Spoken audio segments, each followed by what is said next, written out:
দৈনিক destiny Facebook page এবং YouTube channel থেকে যুক্ত হয়েছি আমি আজমান হোসাইন ব্রাহ্মণবাড়িয়া। আমি এখন দাঁড়িয়ে আছি ব্রাহ্মণবাড়িয়া জেলার সরাইল উপজেলার ঐতিহাসিক ৪০০ বছরের পুরাতন একটি মসজিদ আরিফাইল শাহেদ জামে মসজিদ। এই মসজিদটি মূলত আ আ ত্রিপুরা রাজ্যের অধীনে ছিল। ভারোইয়ার অন্যতম ঈসা খাঁর শাসনাধীনে এই মসজিদটি স্থাপিত হয়েছে বলে ঐতিহাসিকভাবে জানা যায়। শাহজাহান বাদশার ছেলে সুলতান নাসিরউদ্দিন যে সময় দেশ শাসন করতে ছিল, সুলতান নাসিরউদ্দিন আমলে ওই আমলে মসজিদরা।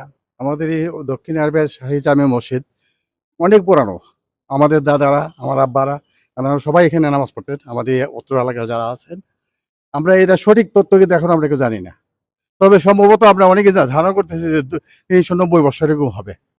আমি জানি আমার এক দাদা গেছে শুক্রবারে মারা গেছে। তাই নিয়ে আপনারা বলছে আপনার মসজিদ নাকি কোন সমর কেউ কইতে পারে না।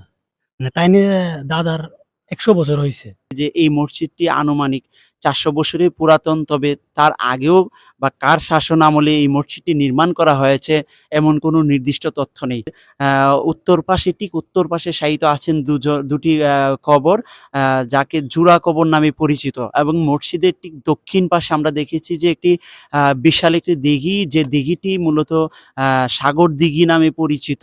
আমরা ওই একই এলাকার একজন প্রবীণ, এবং সে সাথে আমরা যদি আপনাদেরকে জানানোর চেষ্টা করি যে এই মসজিদটি ৮০ ফুট দৈর্ঘ্য এবং ৩০ ফুট প্রস্থ, ৩ কোণা ৩টি সরাইলেই অবস্থিত।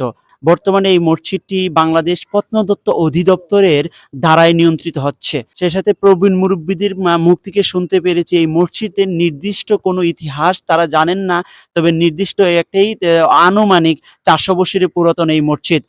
দর্শক, এই দেখছিলেন দৈনিক ডেস্টিনি ফেসবুক পেজ এবং ইউটিউব চ্যানেল থেকে আমি আজমান হোসাইন, ব্রাহ্মণবাড়িয়া।